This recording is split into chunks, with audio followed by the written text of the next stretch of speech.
Bien, si vous voulez bien, nous allons commencer cette audition dans le cadre de la commission spéciale sur le projet de loi de simplification de la vie économique. Donc, mesdames, messieurs, mes chers collègues, donc on procède cet après-midi à l'audition des partenaires sociaux sous forme de 2 tables rondes, puisque la première rassemble une partie des organisations patronales. Il y a eu des contraintes d'agenda qui n'ont pas permis de réunir tout le monde, notamment l'UDEP et la CGPME, et on les entendra donc mercredi prochain. Et donc on est heureux de recevoir aujourd'hui pour le MEDEF M.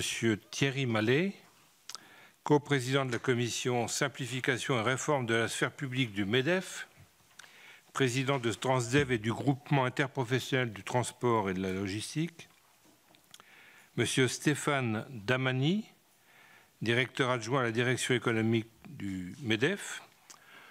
Ensuite, pour la FEP, Stéphanie Robert, directrice générale, et Odile Debrosse, directrice des affaires juridiques. Pour la Fédération française du bâtiment, son président Olivier Saleron.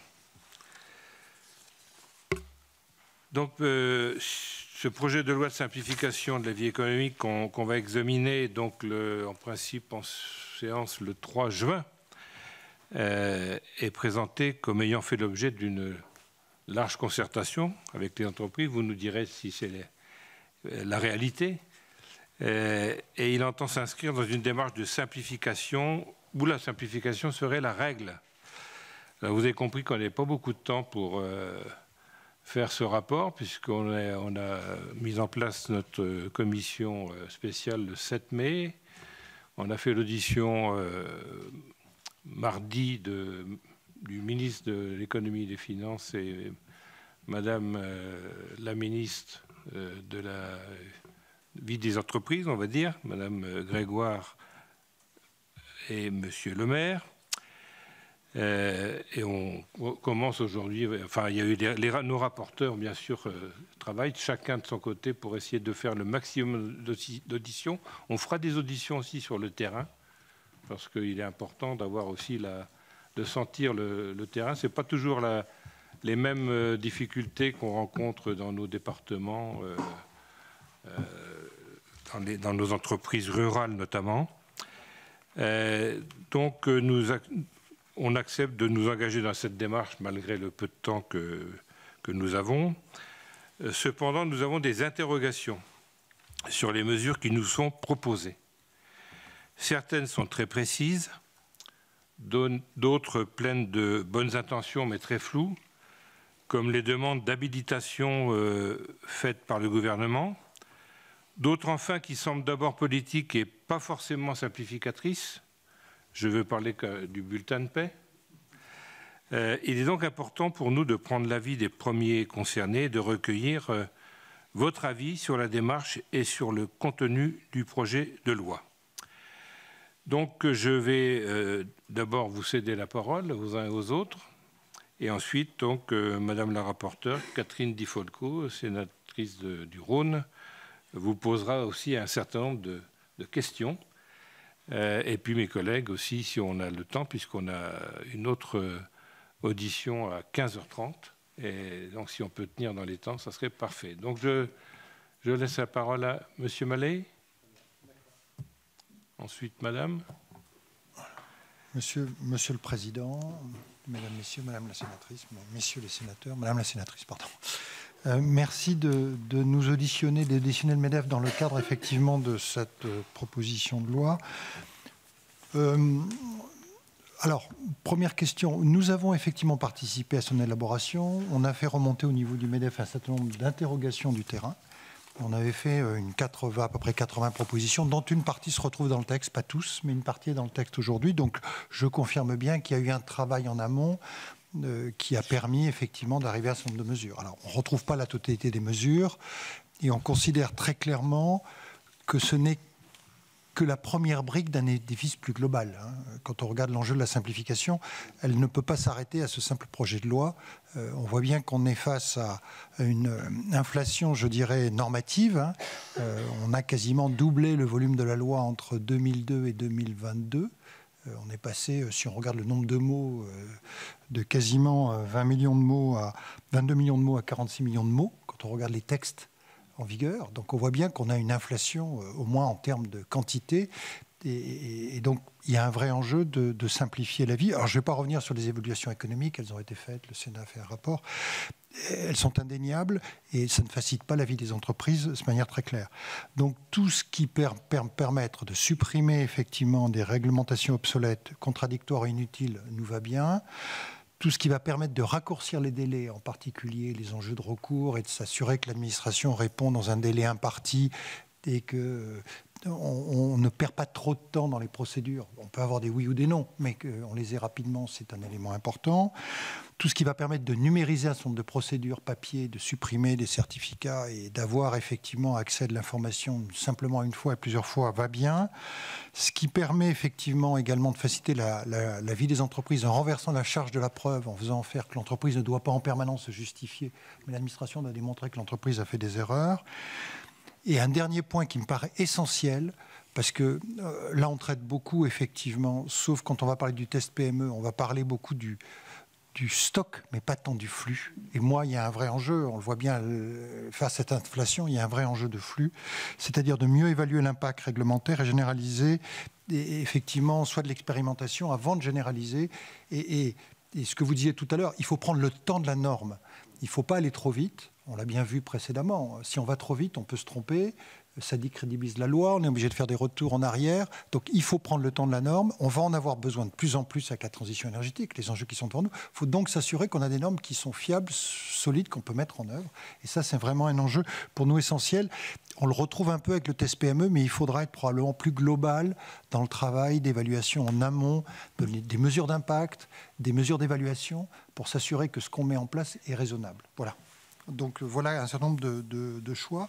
3 messages ou 4 messages clés. Effectivement, toutes les mesures proposées pour simplifier la vie des entreprises vont dans le bon sens. La suppression des CERFA, dites-le nous une fois, l'alléger la DAS 2, bon, même si ça ne concerne qu'une partie des entreprises, parce qu'il y aura uniquement 300 000 entreprises et pas tout le monde. L'accès, faciliter l'accès à la commande publique pour les petites entreprises avec une plateforme unique, tout ça c'est positif. Il faudra aussi que d'ailleurs dans la commande publique, on ne regarde pas que le prix, il faut regarder aussi des aspects environnementaux, des aspects peut-être de proximité locale. Bon, ça c'est un problème un peu européen. La réduction d'un certain nombre de contraintes. On a des peines pénales pour ne pas donner un certain nombre d'éléments. Je veux dire, c'est pas la peine d'aller aussi loin. La dépénalisation d'une partie du règlement qui va très très au-delà de ce qu'on a dans les autres pays européens, ce qui nous met donc dans des situations très très différentes, est aussi un bon élément. Tout ce qui sont les mesures d'accélération, en particulier pour des implantations d'entreprises. On sait bien que dans le domaine de l'implantation d'entreprises, on est dans un domaine très concurrentiel avec les autres pays en Europe. Donc notre capacité à répondre rapidement pour de la création d'emplois, pour de l'implantation d'entreprises, ça n'empêche pas le débat. On ne dit pas qu'il ne faut pas qu'il y ait de débat, mais que le processus soit rapide est un élément important. Il y avait déjà la projet de loi, enfin la loi industrie verte maintenant, mais on voit bien que les zones... les ZAN sont un vrai souci. Aujourd'hui, on a du mal à trouver du terrain, on a du mal à transformer les friches, on a beaucoup de contraintes. Et tout ce qui pourra permettre d'accélérer la relocalisation chez nous et le fait qu'on contrôle d'ailleurs les émissions des produits qu'on va faire chez nous plutôt qu'à l'extérieur, une vraie enjeu, c'est d'ailleurs de ne pas mesurer nos émissions, mais c'est de mesurer notre empreinte. Et si on relocalise chez nous, c'est l'empreinte dont on parlera et pas des émissions. Donc là aussi, et notre objectif global, c'est de réduire notre empreinte et pas simplement de réduire nos émissions. Et il faut également favoriser, mais c'est également fait partie des objectifs, favoriser l'implantation de centres de traitement de données, de data centers, parce que c'est un élément clé aussi de la souveraineté en France. Alors, l'idée de la programmation d'une loi annuelle de simplification nous paraît une bonne idée, mais ça veut dire que c'est un ménage qu'il faudra faire de manière permanente. Mais on est très, très attentif à tout ce qui sera relatif à la fabrique de la loi, pour faire une loi qui soit effectivement maîtrisée. Aujourd'hui, tout ce qui est proposé ne permet de maîtriser que les projets de loi, pas les propositions de loi, pas les projets de loi. Ça ne permet pas de maîtriser les amendements. On voit bien qu'il y a toute une partie du domaine qui ne sera pas pris par le test PME. Et on se voudrait que le test PME, de moins, soit un test vraiment plus économique, qui regarde l'implication économique et pas simplement du point de vue des PME. Parce que il faut regarder plus globalement quel est l'impact sur la vie économique et pas simplement les PME. Je pense que ça, c'est un élément important à regarder. Et il faudrait avoir un comité permanent qui puisse associer les entreprises. On a quelque chose de semblable avec les collectivités locales aujourd'hui, avec la commission des normes, qui parfois a trop peu de temps aussi pour examiner. Et donc il faut donner le temps. Je pense qu'on est vraiment dans une phase où on est face à des sujets encore plus compliqués que ceux qu'on avait avant, encore plus urgents. Donc il est important d'aller à la bonne vitesse. Et très souvent, il y a un adage qui dit « nous sommes pressés, ralentissons », qui est peut-être l'adage à pratiquer dans ce genre de circonstances. Et le fait de vouloir aller trop vite n'est pas forcément la garantie qu'on ait la meilleure loi, qu'on ait réfléchi et qu'on ait mis en place. Voilà, c'était ce que je tenais à dire en introduction. Dernier point, puisque vous avez posé la question sur le bulletin de salaire. Le bulletin de salaire, c'est le résultat d'une législation des normes qui sont accumulées les unes aux autres. Chaque ligne a une raison. Le fait de vouloir simplifier en faisant disparaître des lignes, c'est quelque part mettre, pardonnez-moi l'expression, la poussière sous le tapis. En réalité, ces lignes, elles sont là pour une raison, parce qu'on ajoute des taxes en permanence. Ça veut dire que si soit on simplifie le mode de rémunération et la façon dont fonctionne le bulletin, la rémunération des collaborateurs, mais simplement simplifier le bulletin de salaire en supprimant une partie du bulletin de salaire, en oubliant la contribution que font les entreprises et qui est un élément important pour les collaborateurs pour comprendre le coût et ce qui est payé par ailleurs, et ne nous va pas dans le bon sens. C'est artificiel. Il vaudrait mieux se poser la question, si on se pose la question, de toutes les taxes qui existent sur le bulletin de salaire. Est-ce qu'on peut les unifier? Est-ce qu'on peut les simplifier? Est-ce qu'on peut rendre le système plus efficace? Voilà. Merci, Monsieur Mallet. Madame la directrice, Madame Robert. Monsieur le Président, Mesdames les sénatrices, Messieurs les sénateurs, un grand merci pour cette opportunité qui nous est donnée de parler effectivement d'un sujet assez majeur. Alors, je serai effectivement très proche et je partage en tout point ce que mon collègue du MEDEF a pu vous dire. Peut-être quelques éléments focus complémentaires. Effectivement, la démarche engagée a été très contributive et c'était une bonne chose. Il y avait un focus effectivement plutôt PME, TPE, et le sujet grandes entreprises est abordé pour certains aspects. Vous savez qu'il est cher évidemment à la FEP, mais la FEP, qui représente les grandes entreprises, est aussi très préoccupée de ce qui se passe pour l'ensemble du tissu économique français. Donc de ce point de vue-là, il nous semble que la simplification pour tous est une très bonne chose.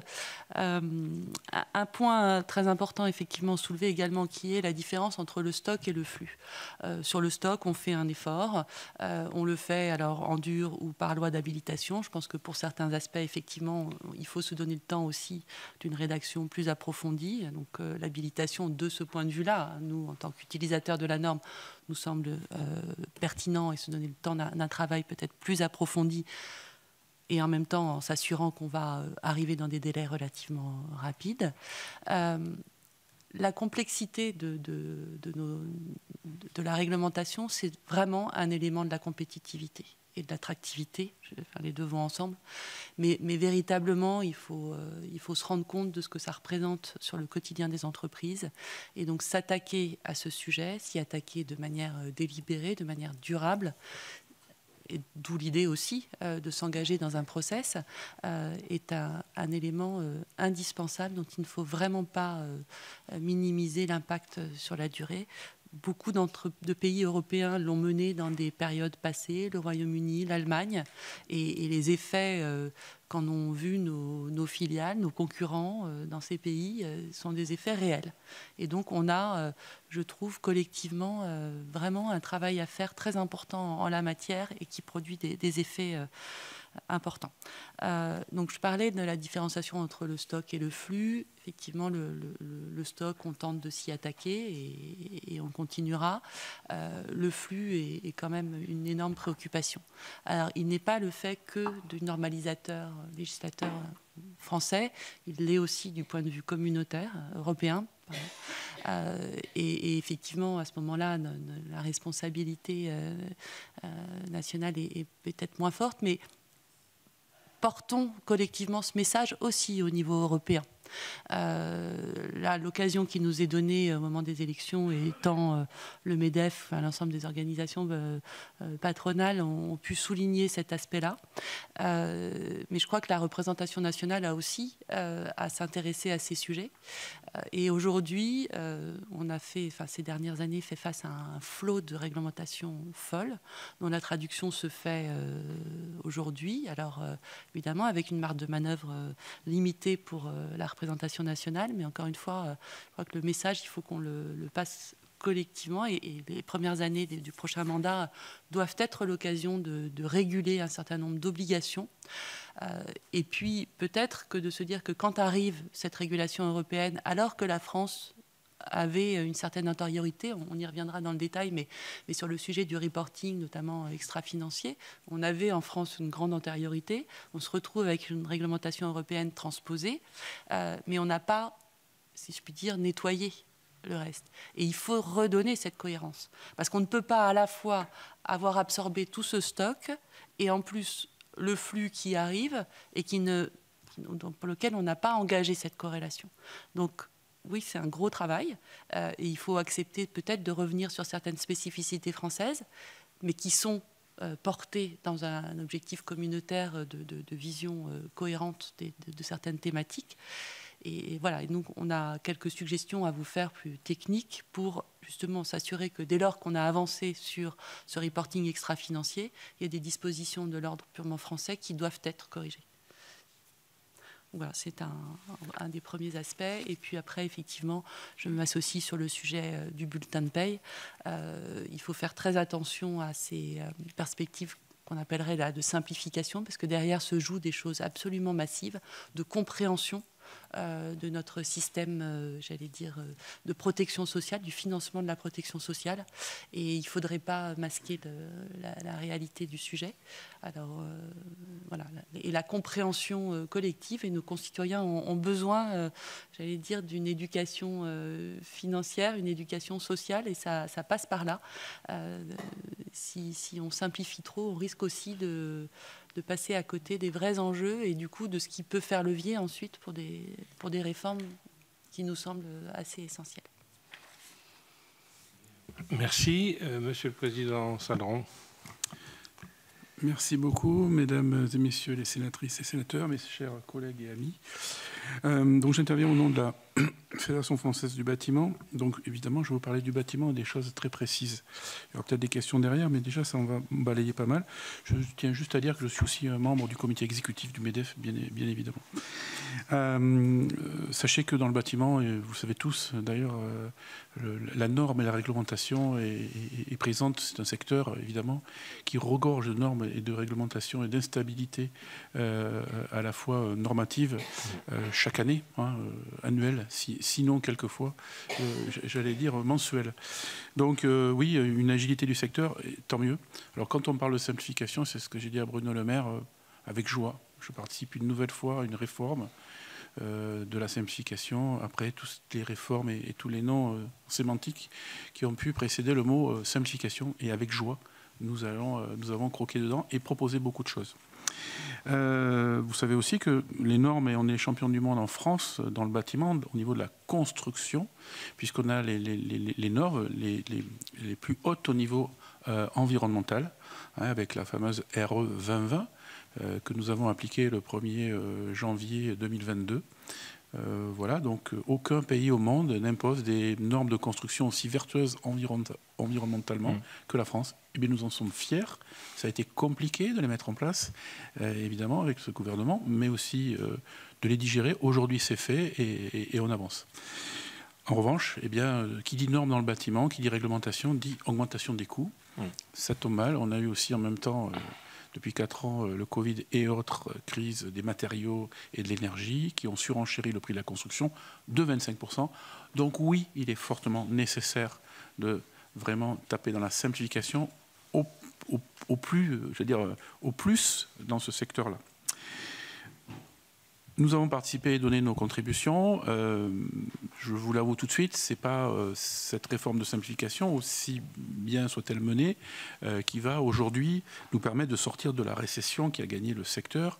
Et malheureusement, après une reprise et une relance assez formidable de notre secteur, hein, plus 120 000 salariés de plus, d'employés depuis le Covid, depuis pile 4 ans, eh bien malheureusement j'ai une très mauvaise nouvelle, c'est que toutes ces normes et autres complexités qui ont été faites à la fois sur la construction neuve, la maison individuelle, mais aussi le collectif, mais aussi malheureusement avec le détricotage de MaPrimeRénov', qui était une excellente chose. J'ai toujours défendu MaPrimeRénov'.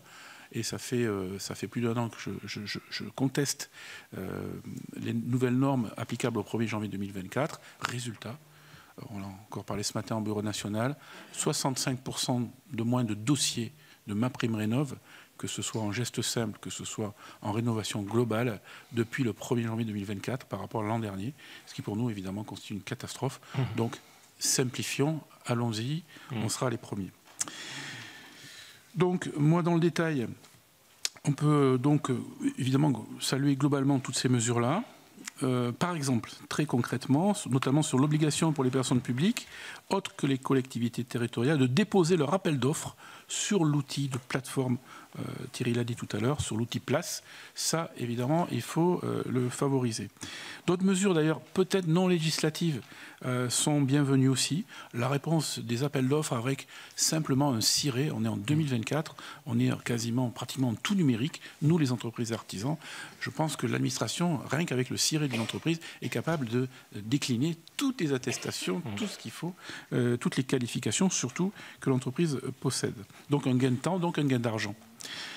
La réduction des délais de paiement des entreprises, évidemment, la réduction des délais cachés, je veux dire, c'est un combat annuel, hein, puisque on sait les délais de paiement cachés qu'il peut y avoir dans nos métiers, et là-dessus, continuons à les combattre. Bruno Le Maire et son administration est tout à fait pour, mais voilà, ça a du mal aussi un petit peu à être efficace. Pour les TPE-PME, le relèvement des avances, donc avant travaux, de 30% au-dessus de ceux de 2019. Et ça, c'est une très bonne chose, évidemment. Ça donne aussi à ceux qui fabriquent un petit bonus de trésorerie pour acheter les matériaux avant de pouvoir faire la facture, quelquefois plusieurs mois après. Donc, c'est une bonne chose. Et les retenues de garantie, vous savez qu'on a une retenue de garantie, en général aujourd'hui, qui est fixée à 5%. Eh bien, la proposition qui est à 3% est très bien. On aurait pu la descendre quasiment même à 0 pour les petits travaux. C'était quelques centaines d'euros, quelques milliers d'euros plus disponibles. Ce n'est pas franchement un moyen de coercitif, hein, pour que les entreprises ne lâchent pas un chantier. Donc voilà. Par exemple, moi personnellement, je fais des travaux dans ma communauté d'agglo qui jusqu'à un seuil de 100 000 euros, il n'y a pas de retenue de garantie. Et le président m'a dit, vous savez, on a d'autres moyens, si jamais ça se passait mal avec une entreprise, évidemment, de pouvoir... ça, c'est en fait, c'est de la trésorerie qui est enlevée à l'entreprise. Donc, effectivement, pour toutes sortes d'entreprises, c'est toujours la bonification supplémentaire. Sur l'article 5, donc on rentre aussi dans les... Unifier et accélérer les contentieux liés à la commande publique. Donc, c'est pour le règlement amiable des litiges, encore une bonne mesure. Hein. En revanche, dans le document plan d'action simplification, il faut faire attention que cette mesure n'implique pas que sur ce qui est appliqué dans les contrats publics ne soit pas les mêmes dans les contrats privés, c'est-à-dire que, régis par le code de la commande publique, seront soumis au juge administratif pour la partie passation et au juge judiciaire pour la partie exécution. Ça veut dire déjà, bon, les tribunaux sont déjà assez engorgés que ça, donc passer devant 2 juridictions, ben, en fait, on complexifie la chose. C'est-à-dire que s'il y a des litiges sur l'exécution des travaux, sur ce litige sur la retenue de garantie, sur la réception, etc., eh bien, on passerait d'abord devant un juge et ensuite devant un autre. Bon, c'est pas de la simplification, c'est de la complexification. Donc, on est assez dubitatif sur cet article. Mais on est prêt, évidemment, à y travailler, à le simplifier. Article numéro 11, réforme des contrats spéciaux. Un avis très positif de la FFB concernant la réforme des contrats spéciaux qui inclut celui du louage d'ouvrage et aussi celui du contrat de maison individuelle. Alors évidemment, on aimerait bien être associé à l'écriture finale parce que le diable est toujours dans les détails, et on ne voudrait pas que ça soit amendé d'une façon autre. Mais nous avons déjà participé il y a quelques mois aux travaux à ce sujet, initiés par la DAJ de Bercy, et nous avons à ce stade pas la version finale. Ça serait bien que les professionnels nous aident, vous aident aussi à simplifier toutes ces choses-là. Sur l'article 16, dérogation au code de la commande publique, pour favoriser l'implantation d'usines, on y est là, en plein, hein, voilà, et de projets de transition énergétique. Des mesures dérogatoires au code de la commande publique sont prévues dans différents domaines, installation d'éoliennes, réseau haut débit, etc. Compensation des atteintes à la biodiversité, des projets d'aménagement, de l'aménagement du territoire, évidemment, le bâtiment, le BTP en général y est à fond. L'acheteur, en revanche, pourrait, par dérogation au code de la commande publique, décider de ne pas allotir. C'est-à-dire d'avoir recours à une entreprise générale et un marché évidemment unique, ce qui va à l'encontre, et je suis là obligé de défendre mes PME, TPE et artisans du bâtiment. Donc attention, bien sûr, il faut le faire quand c'est quelque chose de très important, très urgent, très gros marché, et qui a des délais extraordinaires à tenir, mais aussi d'une technicité extraordinaire. Mais en général, l'allotissement favorise l'accès au TPE, PME, à la commande publique. Vous savez qu'on y est favorable. Et dans nos effectifs, nous avons les artisans tout seuls, des TPE, des PME, des ETI, mais aussi les groupes Bouygues, Vinci et FH, donc on défend tout le monde. Voilà.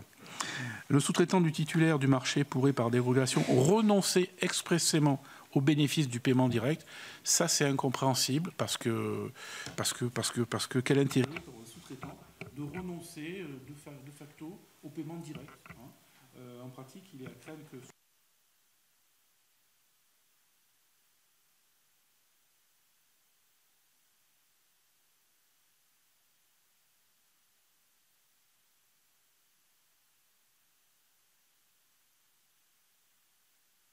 Pardon, ah oui, j'ai appuyé sur le truc.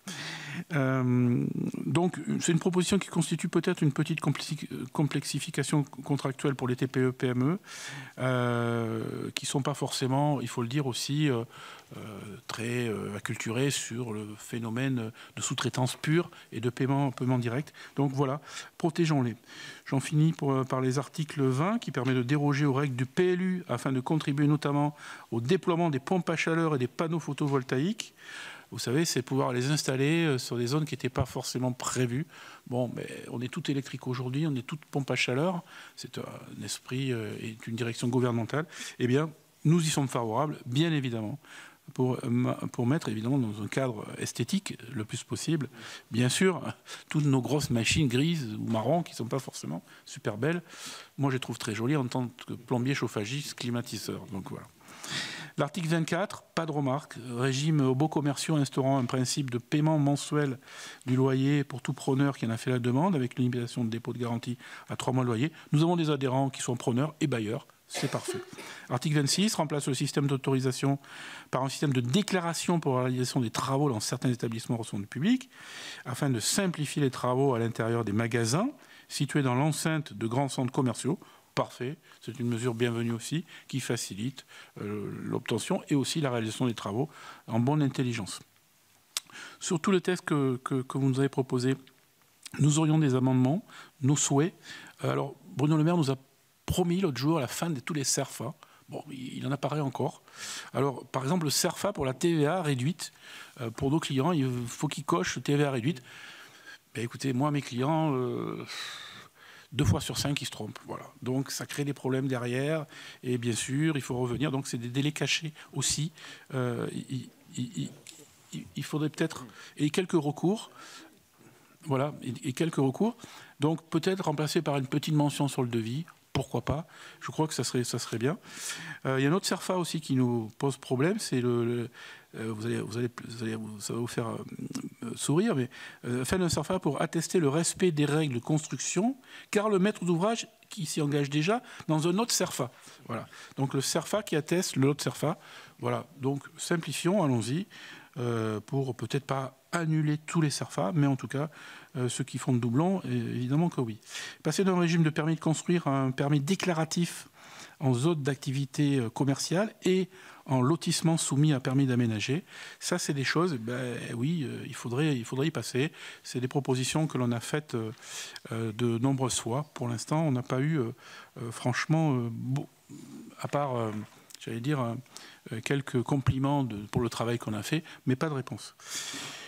Côté urbanisme, et je vais prendre 5 minutes de votre temps parce que c'est très précis, sur le projet de loi de développement de l'offre de logements abordables, qui prévoit de réduire drastiquement les délais encadrant le recours gracieux, donc le recours gracieux, celui dont disposent les voisins pour demander au maire de retirer un permis délivré au motif qu'il serait illégal. À noter que ce recours ne suspendrait plus le délai dont disposent les voisins pour attaquer les permis auprès des tribunaux administratifs. C'était quelque chose qui était déjà dans la commission Rebsamen. Il faut absolument que ça puisse aussi être modifié, ce délai de recours abusif. Évidemment, on parle de 2 mois au lieu de 6 mois, tant mieux, il faut le faire. Faciliter aussi la densification des zones existantes, déjà pavillonnaires ou autres zones d'activité économique qui sont déjà occupées, les densifier, trouver du terrain. Il y a des solutions BIMBI qui passent aussi dans certaines communes. Allons-y. Et de plus, généraliser le permis d'aménagement multisite pour des projets complexes. Ce sont aussi des demandes de la FFB. Bien sûr, adapter la Lausanne à la réindustrialisation, mais pas seulement pour les usines, aussi pour les logements, parce que pour pouvoir travailler, il faut d'abord, j'allais dire, construire même les logements pour pouvoir construire l'appareil de production et ensuite, pour le faire tourner, les logements, en général, étaient oubliés. Donc là-dessus, il faut aussi simplifier tout ça, simplifier ce ZAN qui aujourd'hui bloque beaucoup de communes rurales surtout. Le plan Le Maire aussi comprend de simplifier les procédures d'autorisation de travaux dans les commerces, parfait. Et il ouvre la possibilité de déroger aux règles du plan d'urbanisme. Je l'ai dit tout à l'heure, c'est pour tout ce qui est énergie. 2 petits points pour terminer. Un nouveau travail sur les délais de paiement des acteurs publics est annoncé. Parfait. Je vais dire encore une fois, mais parfait. Les délais cachés, il faut les combattre. Nous travaillons, il faut être payé très rapidement. Certaines régions le font, d'autres un peu moins, quelquefois 3 mois après. Donc c'est catastrophique au niveau des entreprises. Et puis pour terminer, le relèvement de 30% de l'avance minimum sur les marchés de travaux et de collectivités, ça c'est une très bonne chose. Je le disais tout à l'heure, je me répète, mais c'est aussi des choses qui vont favoriser nos trésoreries dans ces 2-3 années très compliquées pour le secteur du bâtiment que l'on va connaître. Merci. Merci pour cette présentation. Je vais laisser la parole à Catherine Di Folco. Non ? Madame Poncet-Monge. Oui, merci Monsieur le Président. Écoutez, moi je ne pensais pas quand même sur la feuille de paye, je pensais plutôt vous demander pourquoi vous aviez demandé ça. Donc je me demande dès lors qui est à l'origine de cette demande, parce que effectivement Monsieur le ministre de l'Industrie nous a parlé de 55 lignes. Alors moi, du coup, je me suis fait produire un bulletin de paye et je suis plutôt à une vingtaine. Et en tout état de cause, nous sommes bien d'accord que vous devrez toujours calculer, en back-office, toujours calculer les mêmes éléments.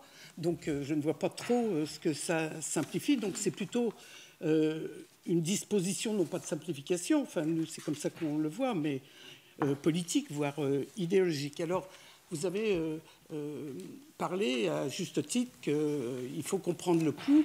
Je crois que c'est une affaire d'éducation, effectivement. Il faut aussi que les salariés comprennent les droits, enfin les prestations contributives. Enfin, c'est important, une prestation contributive. Et distinguer les 5 risques, effectivement, rappelle que ces droits socialisés, qu'on appelle quelquefois différés, font partie de votre coût, effectivement, mais que ce sont d'abord des droits socialisés et que ce manque de pédagogie... Enfin, je disais, si on met d'un seul coup que le bloc des cotisations, eh bien, effectivement, on développe, un peu comme pour les impôts, une allergie à la cotisation, puisque c'est simplement un retrait sans sens. Et donc, effectivement, moi, je suis très satisfaite d'entendre que vous ne voyez pas trop ce que ça peut apporter. Voilà. Sauf peut-être, je ne sais pas, que c'est une étape.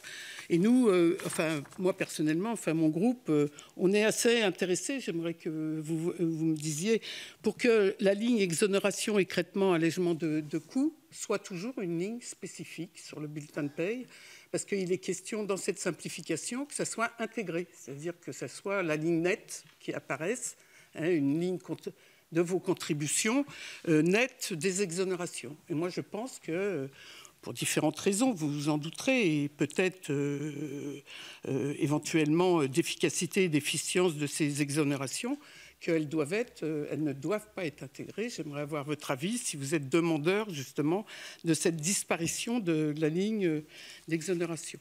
Alors bon, je comptais poser, mais il n'y a pas eu de paix sur la loi Hamon, enfin 2 mois, 1 mois, mais je ne sais pas si vous n'en avez pas parlé.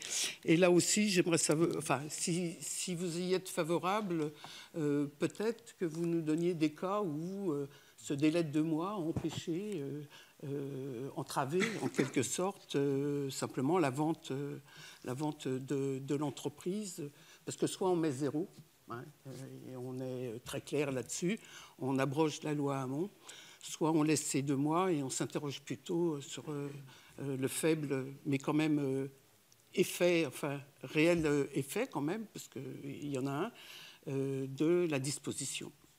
Je vous remercie. Merci. Qui veut répondre à Madame Monge? Monsieur Mallet, Madame Robert? Oui, enfin, avec plaisir, en tout cas sur la partie allègement de charges, en fait, puisque c'est le sujet que vous soulevez. Alors, je confirme que effectivement le sujet n'est pas de la simplification, enfin, le sujet est bien plus profond et dépasse notre sujet simplification. Il rejoint celui de l'attractivité et de la compétitivité de nos entreprises, très clairement. Et s'il doit y avoir un débat, ce qui semble se présenter sur les allègements de charges, je pense qu'il faut qu'il soit effectivement très documenté. Il faut identifier ce dont on parle est toujours une bonne chose. Donc le netter n'est pas non plus forcément la bonne solution. Maintenant, si vous faites référence au débat sur l'efficacité des dispositifs d'allègement de charges sur la création d'emplois dans notre pays, on peut tout à fait en débattre, mais je ne suis pas sûre que ce soit tout à fait l'objet de la réunion. Mais nous sommes évidemment très favorables à ces dispositifs. J'allais dire l'appellation d'allègement crée toujours une ambiguïté. Donc on est passé du crédit d'impôt compétitivité emploi à des dispositifs d'allègement renforcés. Pour nous, c'est crucial. Clairement. Le rabot qui a été porté l'année dernière au travers de l'absence d'indexation sur l'évolution du SMIC est un coup très dur qui est porté notamment aux emplois qualifiés dans l'industrie.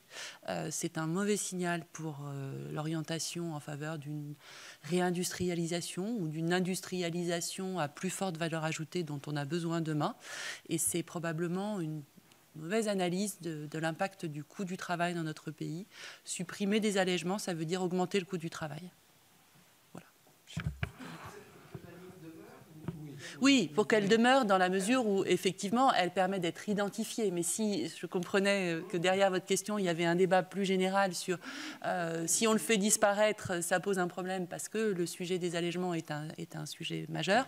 En tout cas, je vous confirme ici que pour nous, c'est évidemment, c'était un combat fondamental au moment de la création du CICE. Ça le reste encore aujourd'hui. Et très honnêtement, le choix qui a été fait l'année dernière de désindexer ces allègements est une mauvaise manière de répondre à un véritable problème. Sur la réduction du délai Hamon, le Président, vous voulez intervenir? Oui, pardon. Oui, évidemment, on serait favorable à ce que ce délai soit réduit de 2 mois à 1 mois, en tout cas en ce qui nous concerne. Puisque quelquefois, voilà, certaines entreprises, je ne dis pas que ça peut faire capoter, non. Je ne vais pas dire ça, mais on a des exemples où, quelque part, le délai a été un frein à la transmission, et on parle beaucoup de transmission d'entreprise. Actuellement, on est dans un secteur où beaucoup d'entreprises vont être transmises, petites, moyennes et très grandes, et donc, évidemment, plus ça peut se réaliser rapidement, mieux c'est. Oui, et la suppression, alors. Madame Catherine Di Folco. Oui, on se pose la question de savoir pourquoi passer de 2 à 1 mois et pourquoi pas carrément annuler. Écoutez, à l'époque, on n'avait pas milité pour que cette loi existe. Hein. Donc, si ça peut être simplifié à 0, ça sera d'autant mieux. Et les autres organisations? Bien. Les grandes entreprises ne sont pas directement concernées. En tout cas, dire que c'est à l'origine, en fait, le dispositif était, me semble-t-il, pour favoriser la reprise de ces entreprises par les salariés. Je ne pense pas que ce soit dans le cadre de ce genre de démarche d'information obligatoire qu'on fasse prise. Si le repreneur doit effectivement être un salarié, ça passera dans une discussion directe avec l'équipe. Enfin, voilà. Encore une fois, on n'est pas concerné, mais on n'avait pas milité pour ce dispositif, et ce sont souvent des fausses réponses et des blocages potentiels. Quant à avoir des exemples, c'est toujours très compliqué parce que vous avez plein d'autres explications possibles. Et parfois, vous ne le faites pas parce que mettre le sujet dans le débat peut créer une problématique. Voilà. Donc je ne crois pas que ce soit... Bien, Monsieur Barros a demandé de la parole et Monsieur Chailloux. Merci, Monsieur le Président. Mesdames et Messieurs, merci pour ces propos et cet échange et vos disponibilités pour qu'on se simplifie tous mutuellement la vie, à la fois en tant que professionnel et puis vu qu'on est représentant des collectivités pour les collectivités. Moi, j'ai exercé pendant 20 ans dans une agence d'architecture, donc je suis assez sensible aux propos concernant le bâtiment. Et je me rappelle que la dernière loi de simplification, notamment sur la question des modalités, sur les permis de construire, nous ont juste rajouté vachement de boulot globalement. Donc je pense que, comme tout le monde autour de la table, on est très sensible et très inquiet aussi, et très à l'affût sur une démarche de simplification qui donnerait beaucoup de travail aux uns et aux autres. On a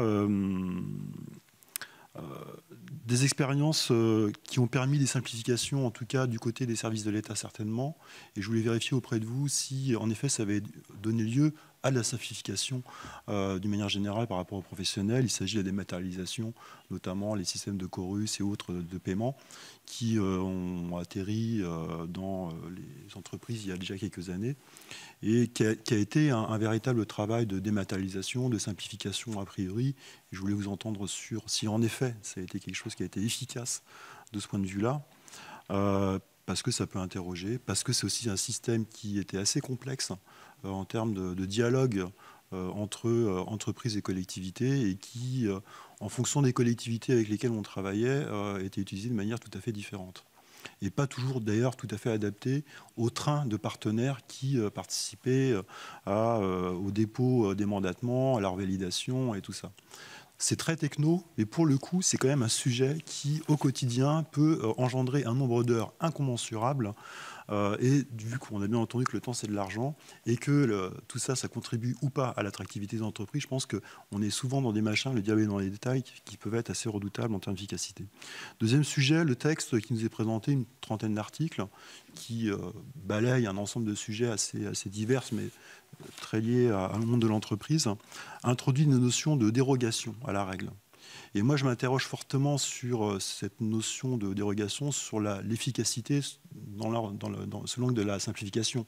Quand on introduit une dérogation, on complexifie en fait et on fragilise souvent l'action, le texte. Et est-ce que ça, c'est pas quelque chose qui va nous donner beaucoup de travail, notamment dans le cadre de recours? Et quand on connaît comment fonctionne le droit des sols, en général, on crée un règlement, on crée aussi tout ce qu'il faut pour ne pas l'appliquer, et à partir de là, ça se termine au tribunal. Le texte, sur quelques-uns de ces articles, introduit très clairement la question de la dérogation. Qu'est-ce que vous en pensez? Est-ce que ça va dans le bon sens? Ou est-ce qu'à un moment donné, il faut presque bannir le mot dérogation de l'ensemble du texte, de façon à ce qu'on ne soit pas complètement, fragilisé de ce point de vue-là et qu'on fasse vraiment un travail efficace. Et voilà, c'était les deux sujets que je voulais aborder, Monsieur le Président. Merci. Merci. Monsieur Mallet. Je n'ai pas forcément des chiffres au niveau du MEDEF, mais je peux dire qu'effectivement, ça a été un petit peu compliqué au début, mais ça se passe bien maintenant et ça simplifie bien la vie des entreprises aujourd'hui. Ça montre que si on mène bien effectivement un certain nombre d'actions, mais dans le temps, ça peut être efficace. Par contre, on a un contre-exemple qui a été le guichet unique, qui a été un bel échec, qui montre que donc il ne faut pas se précipiter dans le domaine de la simplification. On l'a bien vu, on a eu exactement le prélèvement à la source qui s'est finalement très bien passé. Un autre exemple facile pour les collaborateurs. Et finalement, tout le monde avait très peur et les entreprises... Donc, on a des bons exemples de simplification, bien préparés, bien menés, qui se sont bien passés. Chorus en est un, le prélèvement à la source en est un. Par contre, effectivement, le guichet unique était on a voulu tout mettre à un seul endroit, on a probablement été trop vite et on a effectivement fait des erreurs. Donc, la simplification, ça demande de prendre le temps aussi. Hein, c'est pas dans la précipitation qu'il faut le faire. Voilà. sur la dérogation, pas d'avis particulière. Ça peut être utile d'avoir la capacité à déroger. C'est vrai que déroger, ça peut créer des expositions à des risques, parce que si on ne passe pas devant un comité ou devant un conseil, après, ça peut toujours effectivement ouvrir des portes sur des recours. Mais ce n'est pas forcément idiot de pouvoir avoir des dérogations qui permettent d'accélérer par moment un certain nombre de procédures si c'est nécessaire. Donc voilà, donc je serai plus mesuré là-dessus pour regarder la nature de dérogation avant de les éliminer de manière systématique. Peut-être réserver Stéphane Damny pour le MEDEF, peut-être réserver ces dérogations sur des secteurs stratégiques pour notre souveraineté. Parce que la FLAP le disait, on est dans un cadre mondial exigeant en matière de compétitivité. Et donc, on a des secteurs qui sont jugés stratégiques. On se félicite que dans le texte, les data centers, soit dans le contexte de l'IA, soient identifiés, des projets énergétiques également. Et ça s'inscrit aussi dans le prolongement de la loi industrie verte, Thierry Mallet le disait tout à l'heure, où il y a des secteurs qui ont été considérés comme stratégiques, qui bénéficient de facilités en matière de réglementation. Et ça s'inscrit également en convergence avec ce qui se fait au niveau européen, avec le texte Net Zero Industry Act, où il y a vraiment ces projets qui sont également crantés au niveau européen. Donc on doit simplement s'assurer de la convergence entre le volet français et le volet européen pour vraiment être compétitif sur la scène internationale et rendre vraiment la France attractive aux investissements. On pense que c'est quelque chose d'important. Oui. Merci beaucoup. Il y a énormément de projets en France, et des projets d'ailleurs qui ont été des projets assez emblématiques, structurants, ou sur lesquels il y a des expériences très malheureuses avec des installations de ZAD et autres, qui deviennent des projets politiques, des totems politiques, et des projets qui ont coché toutes les cases des procédures et de la légalité, et qui ont, au moment juste après les enquêtes publiques, tout était parfait, des années de travail qui sont anéanties parce qu'à un moment donné, il n'y a pas d'acceptabilité de par la population. Et quand je posais la question de la dérogation, c'est qu'on se retrouve face à des projets qui sont portés politiquement, financièrement, par les territoires, par des professionnels, qui à un moment donné ne peuvent plus aboutir parce que ce n'est pas acceptable par une frange de la population. Est-ce que, je souhaite que l'intérêt des data centers, c'est qu'en effet, il y a une souveraineté, il y a un stockage de données qui soit local et on est sur quelque chose qui est stratégique et intéressant, sauf que ça prend de la place, sauf que ça va être sur des endroits qui peuvent être des endroits qui ont des vocations autres et qui, à un moment donné, peut se retrouver fragilisé par des mouvements citoyens et autres. Et si c'est arrivé dans un système un peu dérogatoire, ça fragilise d'autant les projets. Et voilà, c'est une précaution, je pense, à prendre. Merci. Madame Debrosse, vous vouliez prendre la parole. Juste dire un mot pour rebondir sur le sujet du guichet unique. Effectivement, c'est un dispositif qui était censé simplifier la vie des entreprises. Et en fait, aujourd'hui, effectivement, il n'est pas au point. Donc, je le confirme tout à fait. Il nous est remonté de la part de plusieurs entreprises que pour faire quelques formalités de magasin, c'est plus de 200 heures de travail. Oui, de plus de 200 heures. Ils ont relevé effectivement tous les bugs informatiques, etc. Et pour arriver finalement au bout des formalités. Donc là, on est en train d'essayer de travailler avec l'administration pour voir comment on peut, dans les délais les plus rapides possibles, arriver à des corrections de toutes ces défaillances du système, sachant qu'en fait, le guichet unique, en fait, il va s'appliquer définitivement. Enfin, là, on va fermer les autres dispositifs du type infogreffe à la fin de l'année. Donc il est urgent, il ne nous reste plus que 6 mois. Si je peux me permettre peut-être de compléter par un mot sur des choses qui sont peut-être moins d'ordre législatif que culturel, mais et ce projet de loi nous emmène aussi sur cette réflexion, c'est-à-dire que pour beaucoup, vous parliez de dérogation, mais dans le texte, on a aussi la question des rescrits, la question de la sécurisation juridique, qui sont évidemment des sujets majeurs. Alors, qui relèvent probablement d'une maturité importante de part et d'autre, d'une transparence, parce que l'opposition est la pire chose, je suis d'accord, mais il faut qu'on trouve des moyens pour accélérer dans un monde qui accélère avec des enjeux qui sont considérables. Et je trouve que ce qui est intéressant, c'est de s'inscrire aussi dans la durée et d'une forme de co-construction. On a avancé sur un sujet qui était majeur, qui est celui du guichet unique. C'est très important pour la vie quotidienne. On voit qu'il y a des bugs. L'administration s'ouvre à qu'est-ce que vous avez, vous, comme problème, comment vous formulerez tel point, tel autre. Je crois que moi j'appelle ça de la maturité, mais que le fait qu'on ne s'oppose pas, mais qu'on arrive à travailler ensemble est quelque chose de très important. Et en tout cas, c'est comme ça qu'on voit les choses. Il y a un dispositif qui est envisagé dans ce projet, même si c'est plus d'ordre réglementaire, il me semble, qui sont les stages les stages des vérificateurs de divers horizons en entreprise. Mais la connaissance de l'entreprise, c'est quand même assez majeur. Et nous, on est vraiment prêts à s'engager pour ouvrir nos entreprises, donner du temps. Et ce n'est pas pour ça qu'on sera forcément d'accord, in fine, mais qu'en tout cas, on saura mieux se parler, on saura mieux comprendre les problématiques de les part et d'autre. difficultés. Et cette notion de culture, d'évolution culturelle est très importante, je crois. Oui, alors Catherine Di Folco. Oui, revenir simplement sur la question de l'unification du contentieux de la commande publique. Alors, j'ai cru comprendre que vous étiez d'accord, et en même temps que vous avez soulevé une réserve par rapport à certaines entreprises. C'est plutôt... Oui. Oui.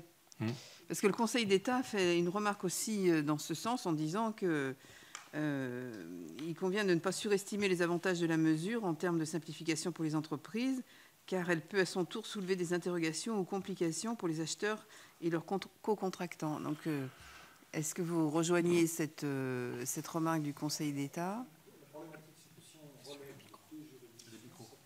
Micro. Juridiction, à un moment donné, ça peut ouvrir de nouveaux débats. Et il est vrai qu'effectivement, avoir une commande qui est sous un régime et une exécution qui est sous un autre, ça veut dire qu'une partie de l'organisation de la commande a été passée sous le droit administratif et l'exécution va être vite sur du droit commercial. Donc on voit bien qu'on peut avoir effectivement des vraies difficultés dans... Alors, encore une fois, ce que je pense que le message qu'on voulait faire passer, c'est qu'il y a aussi le droit à l'expérimentation qui doit être important. Ça veut dire que cette loi pourrait être aussi l'occasion de réfléchir de manière culturelle à des lois différentes dans lesquelles on se donne les moyens d'expérimenter, on regarde si ça marche, on se donne le moyen de venir en arrière. Je pense que c'est très important de penser qu'on n'a pas la solution à tout dans un texte qui a été pondu en quelques mois ou en quelques semaines. On est parfois un tout petit peu trop ambitieux.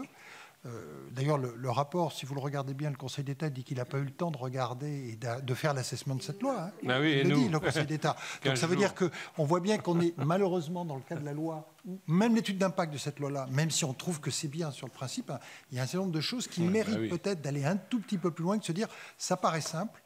Est-ce que ça ne veut pas dire que là-dessus, c'est un point d'attention ? On ne sait pas dire, parce que tant qu'on ne l'a pas expérimenté, peut-être que ça marchera très bien, peut-être que ça va coincer.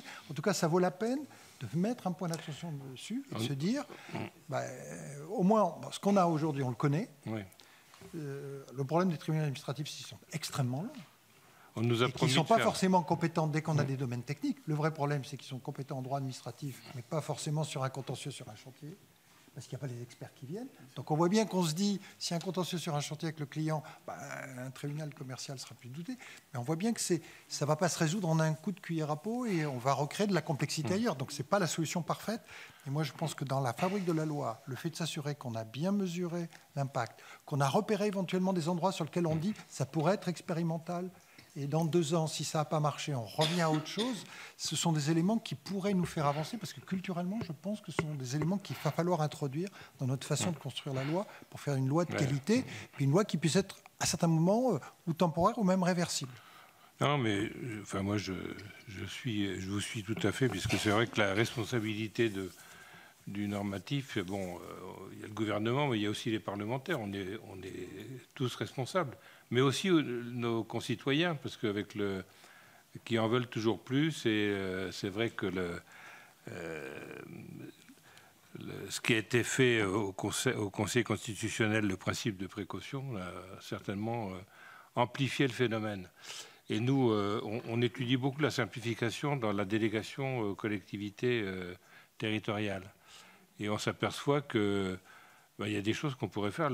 Les études d'impact, par exemple, sont faites un peu à la va-vite, ne sont pas forcément très rigoureuses, très objectives. Elles sont faites en fonction, elles ne sont pas indépendantes. Donc elles sont faites pour faire en sorte que le texte il soit validé, il soit conforme.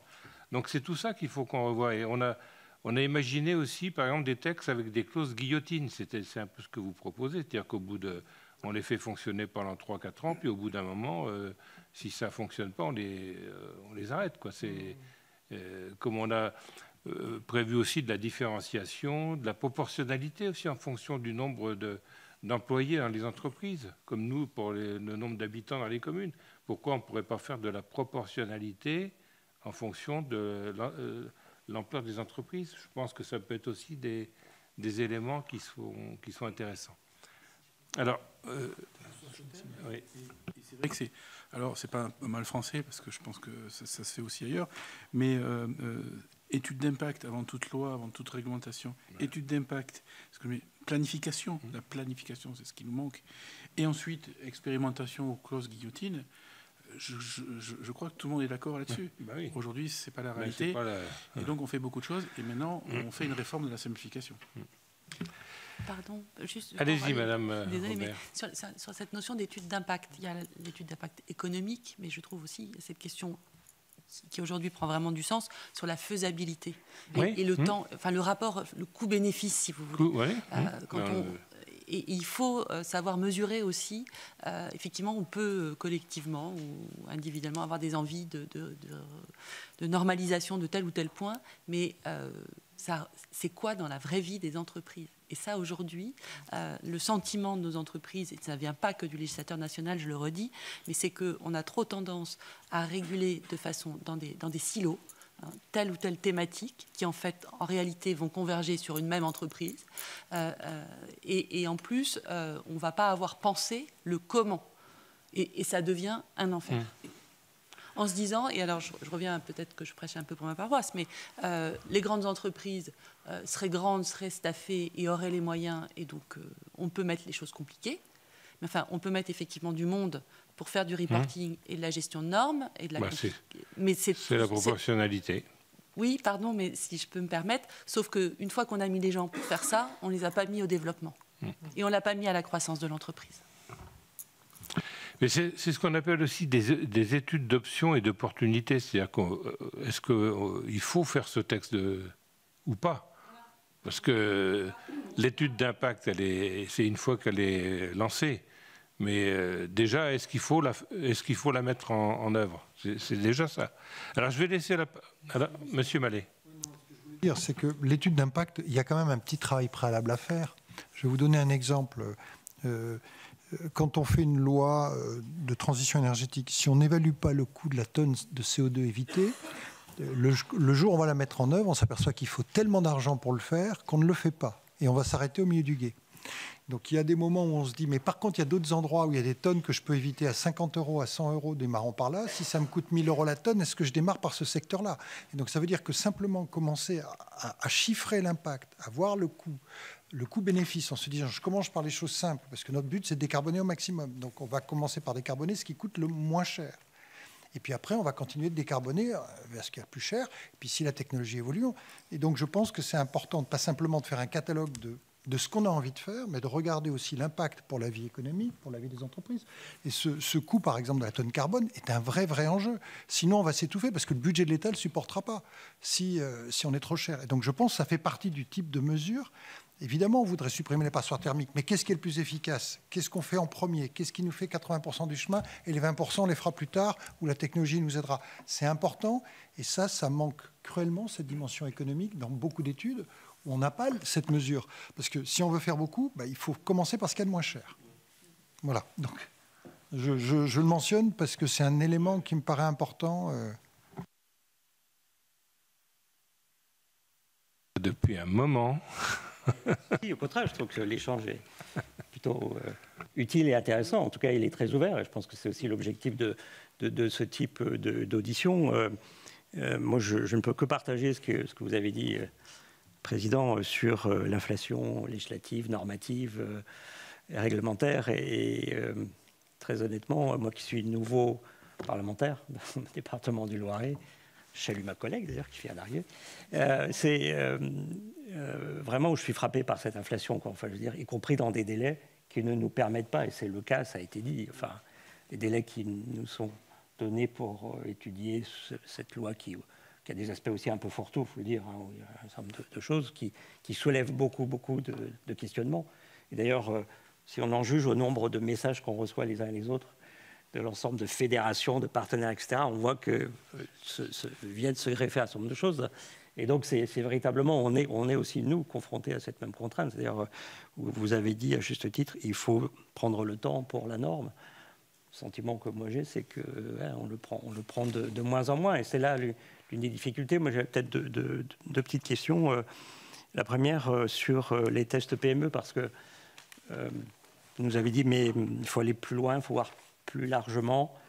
Or, c'est quelque chose qui nous a été présenté comme étant l'alpha et l'oméga, qui allait vraiment, etc. Et peut-être moi, j'aimerais en savoir un peu plus sur, y compris ce que vous estimez nécessaire pour pouvoir un peu améliorer, si besoin, ce dispositif dont on peut comprendre qu'il est nécessaire, hein, parce que je crois qu'on est tous favorables au principe de l'expérimentation, mais voilà, j'étais un peu curieux, je suis curieux d'entendre ce que vous dites comme étant maintenant nécessaire pour compléter, encore une fois, ce qui nous a été présenté comme une mesure exceptionnelle.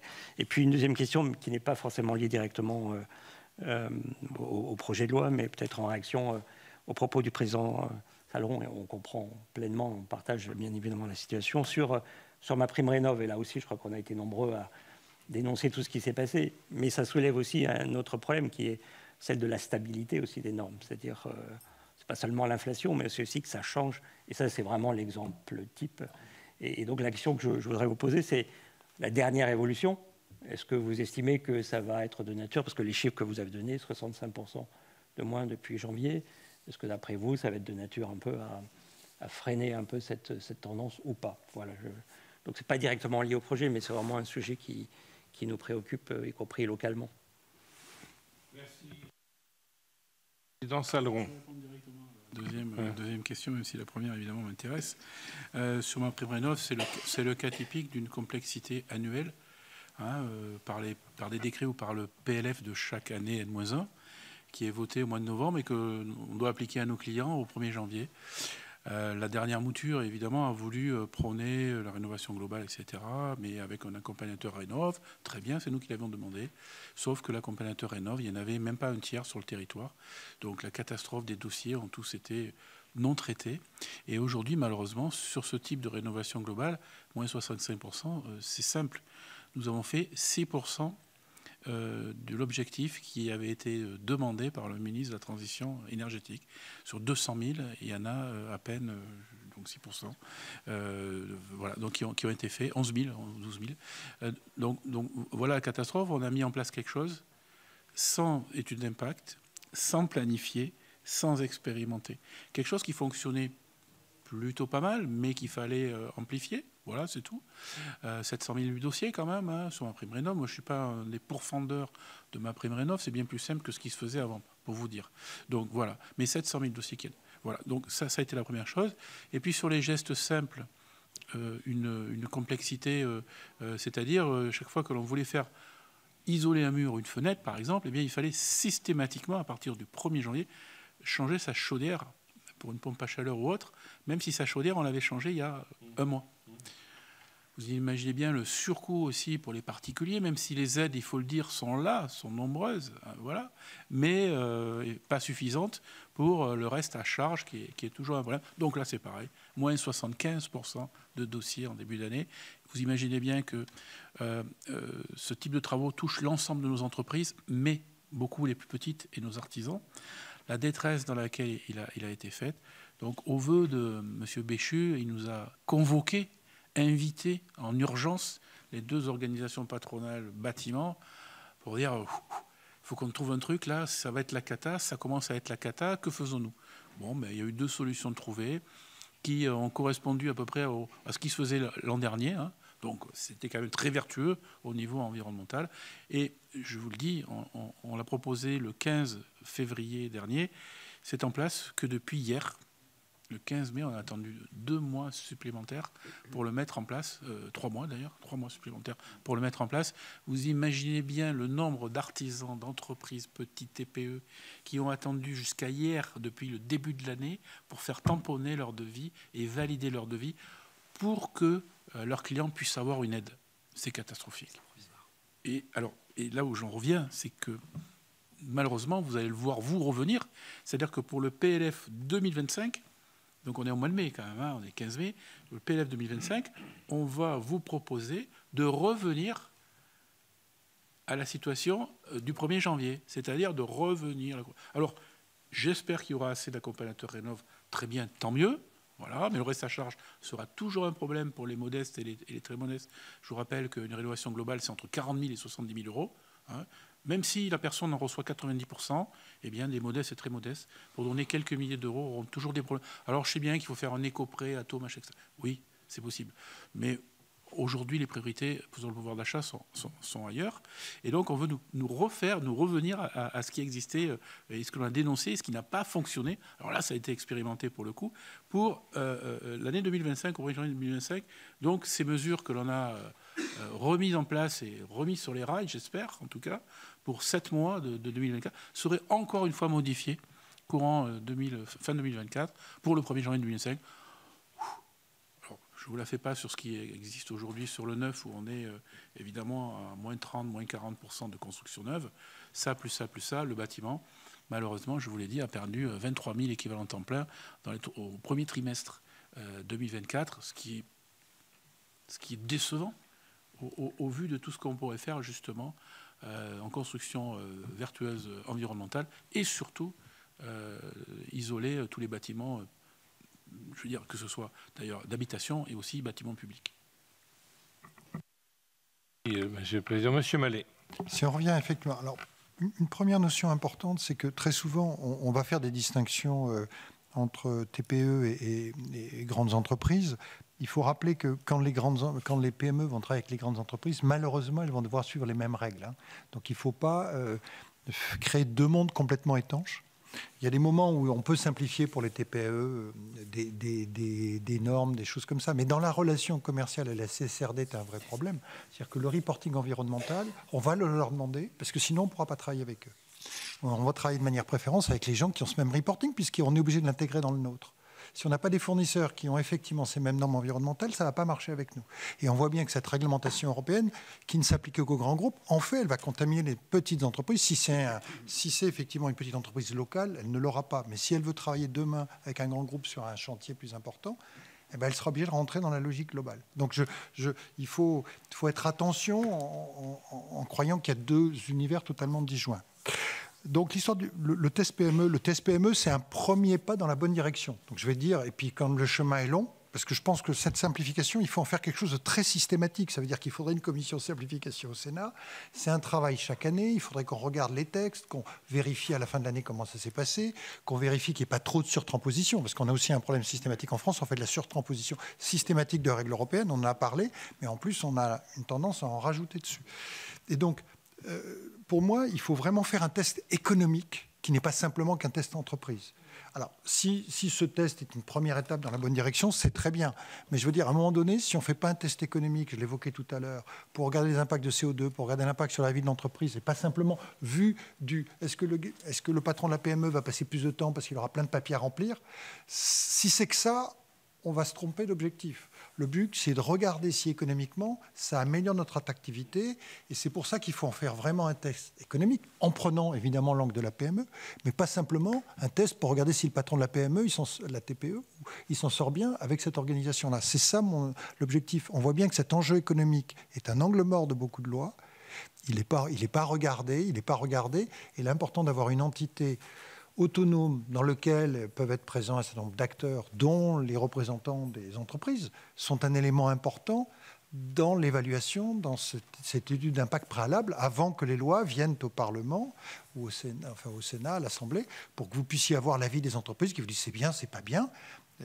Après, vous votez, c'est votre responsabilité, c'est votre pouvoir et votre responsabilité. Mais clairement, le fait d'avoir ce point, de la même manière que la commission des normes aujourd'hui va vous éclairer du point de vue des collectivités locales, mis à part faire du lobbying, il n'y a pas une instance qui va regarder le texte en vous éclairant du point de vue de l'entreprise, en disant c'est bien, c'est pas bien, ça a des risques.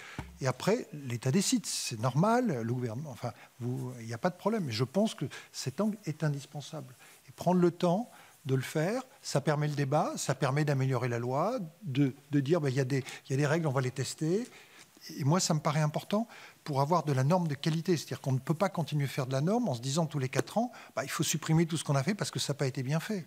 Et donc, il vaut mieux faire moins de lois, mais de la loi de qualité, dans laquelle on a passé un peu plus de temps, Surtout qu'aujourd'hui, je pense qu'on va en avoir besoin de cette norme. Cette norme, elle est indispensable. On va devoir se mettre des règles nouvelles avec les enjeux climatiques, les enjeux environnementaux. Donc assurons-nous qu'on a des choses qu'on sait faire, qu'on va tenir. Le pire, c'est le retour en arrière. Ça décrédibilise tout le monde autour de la table. Si on se dit, finalement, on ne le fait pas, on avance, on recule. Et donc, ça vaut la peine de prendre le temps. Très souvent, il y a une précipitation, on a un problème, on veut une loi pour le résoudre. Ça vaut la peine de prendre un tout petit peu de temps. Pardonnez-moi, hein, mais ça vaut la peine d'avoir quelque chose qui tient 30 ans que quelque chose qui tient 15 jours. Oui, simplement pour un point de détail, effectivement, on parlait d'un printemps de simplification. On se demandait au MEDEF s'il n'était pas opportun de publier une liste de surtransposition. Je ne sais pas si ça peut être le SGG et de pouvoir s'assurer qu'elle soit nettoyée année après année et d'avoir vraiment un monitoring, parce que voilà, c'est un sujet qui coûte aux finances publiques 80 milliards, mais sur ces 80 milliards, il y a beaucoup de choses qui viennent de surtransposition. Donc, ça nous semble une démarche intéressante pour vraiment ensuite peut-être faire un rapport des surtranspositions qui seraient nettoyées pour que ce sujet reste politique. Mais ça nous semble être une piste intéressante à exploiter. Sur le sujet des surtranspositions, vous aviez entamé en 2018-2019 au Sénat l'examen d'un projet de loi de suppression de surtransposition que vous aviez adopté et qui n'a jamais été examiné par l'Assemblée nationale. Donc, potentiellement, il y a encore peut-être des restes de surtransposition qui existent et qui ont déjà été adoptés par votre Assemblée qui pourraient être réutilisés.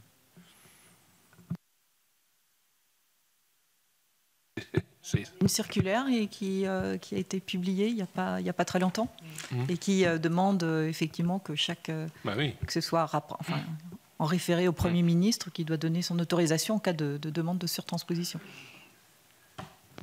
Et à cet égard, on aurait éventuellement un certain nombre de propositions à vous faire complémentaires qu'on pourrait rattacher à ce texte. Je ne sais pas si vous aurez l'opportunité de les retenir, notamment dans le domaine du droit des sociétés, fonctionnement des entreprises. Et notamment, on a un sujet de surtransposition de la CSRD. Une petite partie a été identifiée là. On en a une seconde à vous proposer. Merci. Oui, vas-y. Oui, évidemment, on est preneur, mais très rapidement. Oui. Je dis, nous sommes preneurs, évidemment, de tout ça. Assez rapidement, parce que les délais sont très... Vous avez vu qu'on était dans l'urgence. Moi, j'avais deux sujets qui ont été évoqués tout à l'heure par à la fois M. Mallet et ensuite M. le Président Saleron.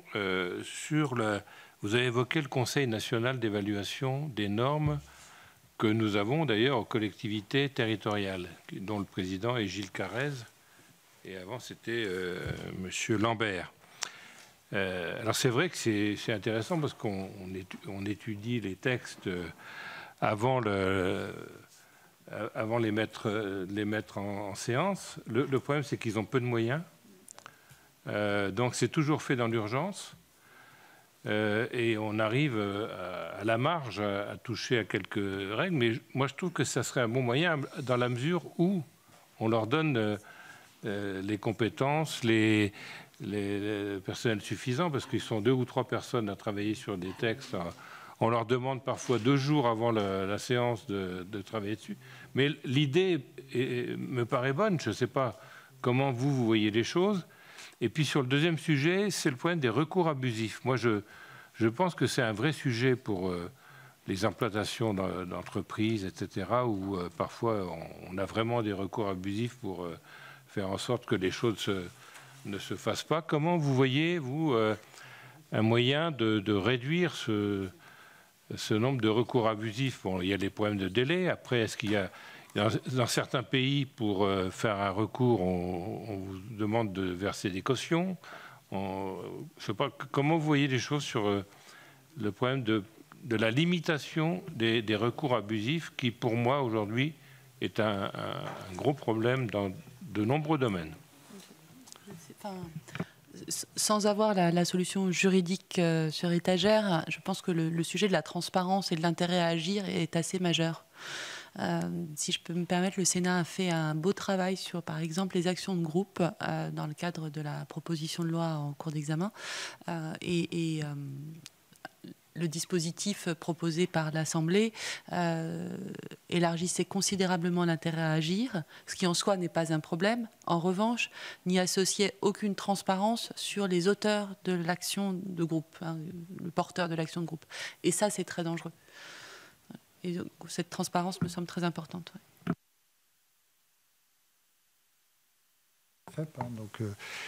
Par contre, effectivement, sur la partie autorité, alors on a eu l'occasion, en tant que commission simplification, d'auditionner Gilles Carrez, donc de passer quelques heures avec lui. Et effectivement, il mentionne que le principe est bon, les moyens sont limités et les délais sont beaucoup trop courts. Donc ça veut dire, mais on revient toujours à la même problématique. Hein. Est-ce qu'on a besoin, est-ce qu'on ne peut pas, sur des sujets importants, prendre un peu plus de temps? Donc là, c'est vraiment, et pour moi, il y a un vrai enjeu de se donner le temps. Parce qu'il n'y a rien, mis à part quand on a une situation d'urgence, mais on peut en connaître des réels dans lesquels il y a des choses à faire en urgence. La plupart du temps, on peut prendre un peu de temps. Et ça, je pense que le fait qu'on redonne dans la loi le temps de l'examen, le temps de l'évaluation, et qu'on puisse freiner le système pour s'assurer qu'on a une meilleure norme, me paraît plutôt important. Et je pense qu'effectivement, dans la partie économique, on pourrait imaginer une même structure. D'ailleurs, c'est ce qu'ont fait les Allemands. Le système qui fait des évaluations des études d'impact préalables, avant soumission au Bundestag, est effectivement une entité autonome qui va regarder l'aspect collectivité locale. Et ça, alors je ne suis pas sûr qu'on fera une entité autonome en France, une nouvelle autorité. Je ne suis pas sûr que ce soit forcément ça. Mais le fait d'avoir autour de cette table et dans cette autorité des représentants des collectivités locales, des représentants des différentes fédérations ou des différentes, me paraît d'un bon moyen d'avoir un vrai dialogue. Et moi, je pense que nous, entreprises, on sera prêts à y mettre des moyens, probablement plus que des collectivités locales, si on était invité dans un cénacle comme ça, pour pouvoir y travailler, faire des études d'impact et accompagner le dispositif. Mais je pense qu'on a besoin de quelque chose.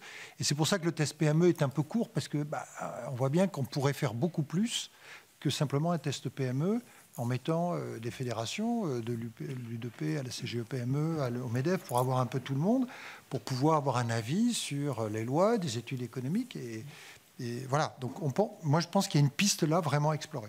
Mais il faut le faire, encore une fois, donnons-nous un peu de temps pour le faire, pour ne pas le faire dans la précipitation, parce que je pense que c'est vraiment quelque chose de très important et qu'il faut, si on ne l'a pas dans cette loi-là, il faut l'avoir rapidement. Mais il faut se donner le temps de l'étudier, de comment on le fait. Parce que je pense que c'est important d'avoir une vraie structure. Ça nous fera progresser très collectivement. Et on peut peut-être renforcer à cette occasion-là les pouvoirs du comité des normes pour que côté collectivité locale, ils aient aussi plus de temps et plus de moyens pour le faire. Ça me paraît très important. Hein. Et l'Allemagne qui l'a fait a réduit ses coûts administratifs de 25%, avec 12 milliards économisés à la clé.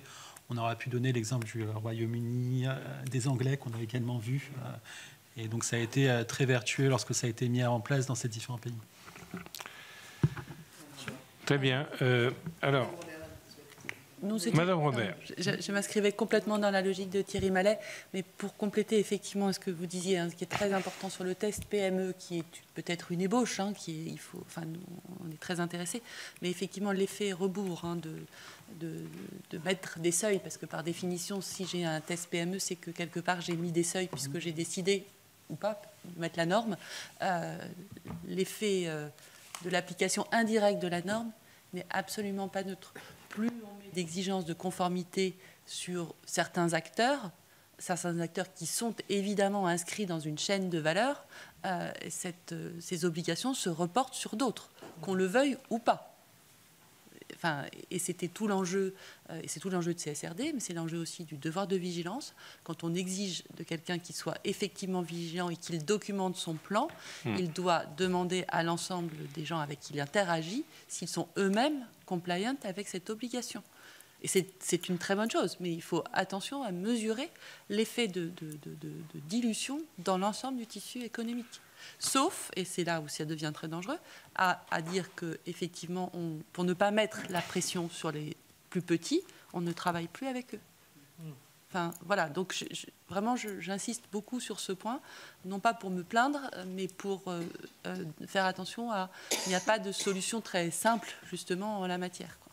Et donc, il vaut mieux, on en revient à notre sujet, une bonne loi bien écrite, universelle, parce qu'après tout, c'est aussi ce qui évite des plafonds de verre ensuite, hein, puisque une fois qu'on a mis des seuils, on se pose la question de conséquences du dépassement de seuil.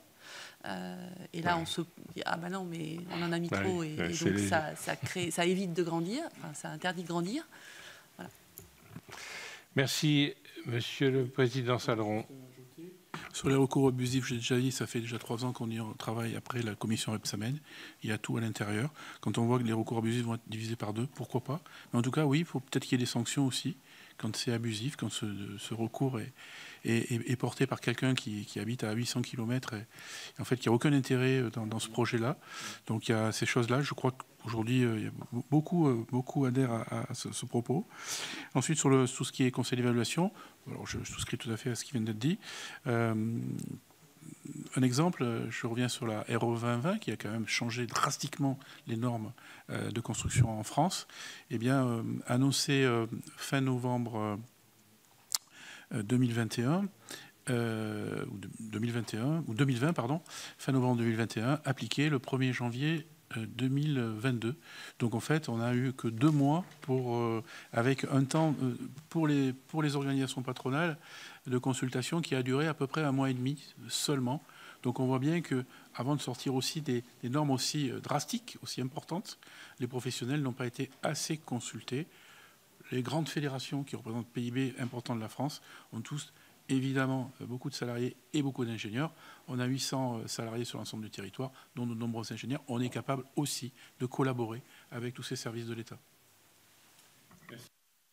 Une dernière question, Michel Canevet, parce que je crois qu'on va Merci, Monsieur le Président. Je voulais d'une part réagir aux justes récriminations du président Saleron contre l'évolution de la MaPrimeRénov'. Je veux juste préciser que c'est une évolution réglementaire, puisque les parlementaires n'ont voté que les enveloppes dans le cadre du projet de loi de finances, et c'est ensuite le gouvernement qui a voulu instaurer des critères plus draconiens pour l'obtention de la prime rénov', et on arrive au résultat catastrophique que l'on connaît. Et à cet égard, je voulais vous demander, Président, si vous aviez quelques propositions à faire pour, dans le cadre de ce projet de loi de simplification, pouvoir apporter quelques réponses sur le plan de la simplification au problème du logement que l'on connaît dans notre pays actuellement, et puis pour les autres interlocuteurs aussi demander, puisqu'il y a une habilitation par ordonnance à l'article 2, et on voit bien que tout cela va nécessiter du temps. Est-ce qu'il n'y aurait pas des choses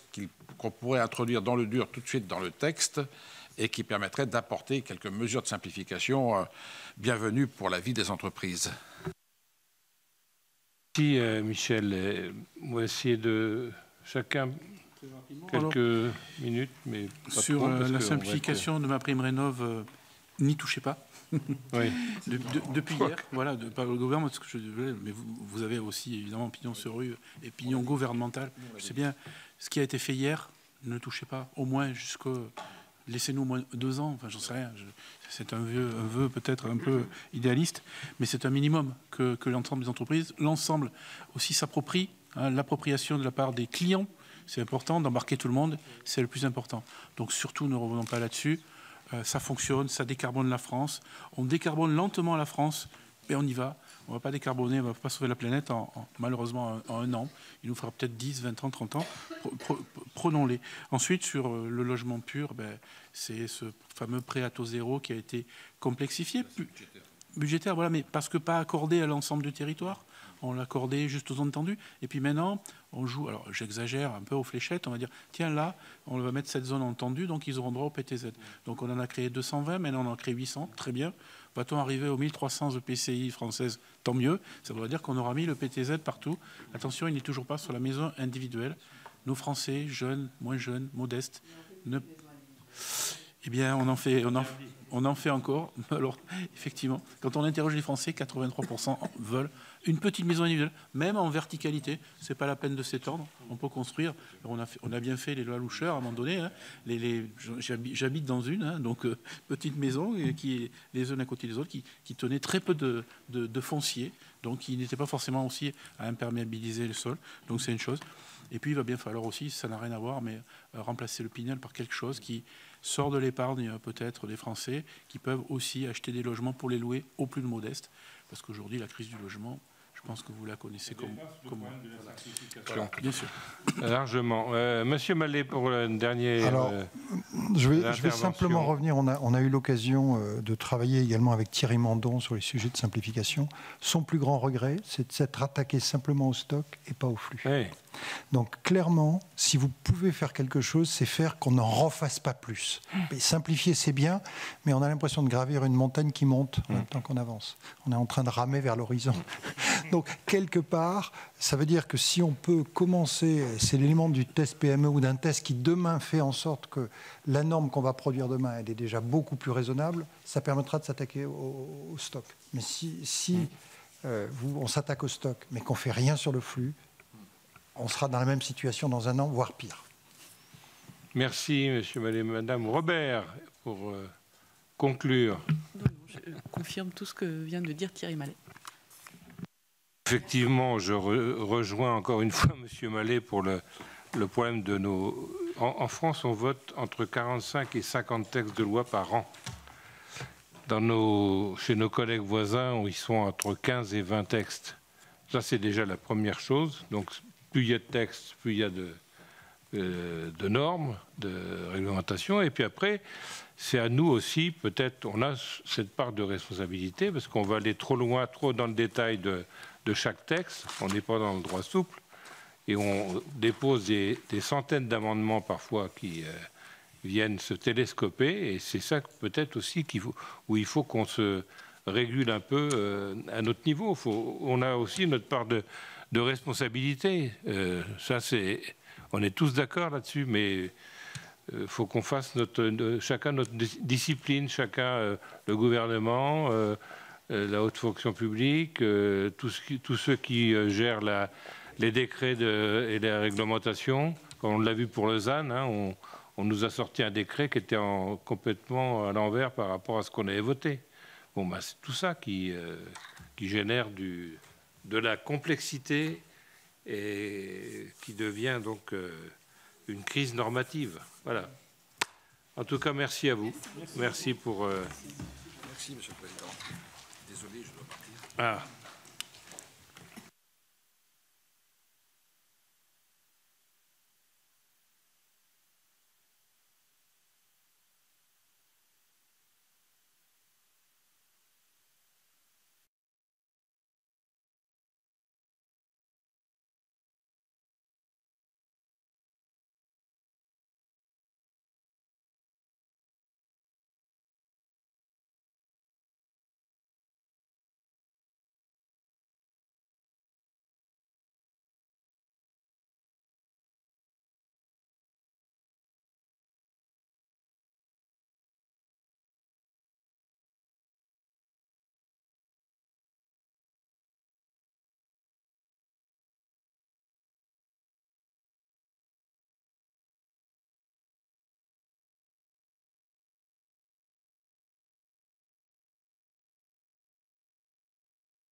Bien, mes chers collègues, mesdames, messieurs,